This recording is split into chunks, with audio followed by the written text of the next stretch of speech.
Welcome to Coconut Grove, or as we call it, The Grove. With its turquoise waters and lush tropical foliage, it's been a haven for writers, artists, thinkers, and iconoclasts for over 100 years. While good ideas will never grow on trees, we like to think that here they grow, well, among them.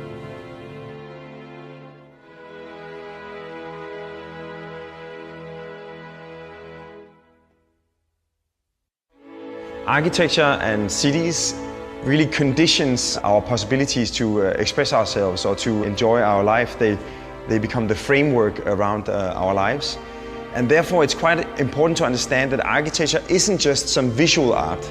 It isn't just like an image of a building, a two-dimensional facade or a three-dimensional sculpture. It's actually an inhabitable three-dimensional urban condition that actually creates or inhibits possibilities. So therefore, I think it is quite important in architecture to be able to communicate why the buildings look the way they do and what possibilities they create for the people inside the buildings and for the life between the buildings. That's Bjarke, of Bjarke Ingels Group Architects. He's been commissioned by David Martin and the Terra Group to develop an innovative new residence in Coconut Grove. Bjarke has a reputation for challenging convention, as does the Grove.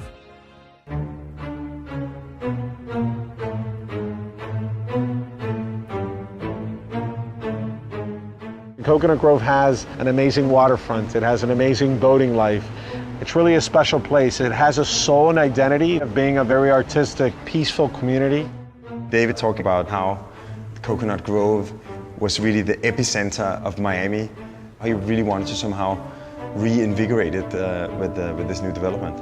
I drove him through all the streets. I had him go to the Skya, to the Campan. Driving around the neighborhood with David, you can't help noticing the sort of incredibly lush nature. I love Miami in general, but if you were to drop me in one place and say, where are you? You'd know immediately when you're in Coconut Grove.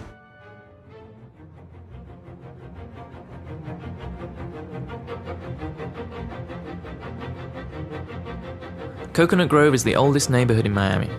In the 20th century, it became home to American millionaire Howard Hughes, along with Miami's first commercial airport, the Pan American Seaplane Base, now the location of Miami City Hall. While change is what gets us Grovites out of bed in the morning, we'd never dream of compromising our beautiful surroundings. Sustainability is something that we lead with. This is going to be the first residential building in Florida that will have gold certification. We've been working with Raymond Jungels, the landscape architect, to regrove the Grove in a way. We're creating a landscape that's alive. There'll be a lot of movement, there'll be a lot of nature in the garden.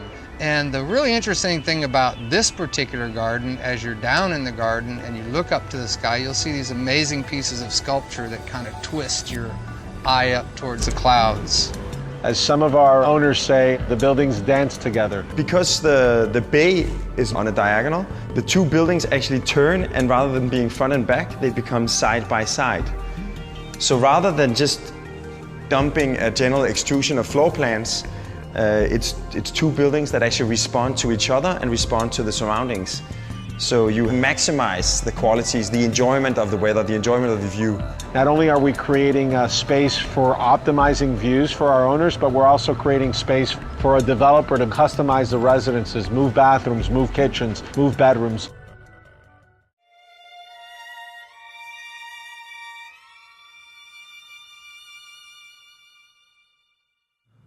From the affluent to the influential, you could say that the people who find themselves in the Grove are as individual as the residences Bjarke and David are developing. To make a really interesting apartment building in Coconut Grove, you have to understand what are the kinds of people that would be living here, what are the concerns and demands and dreams that drive their decisions. This project is really trying to bring things back to the origins rather than inserting a completely new transformation.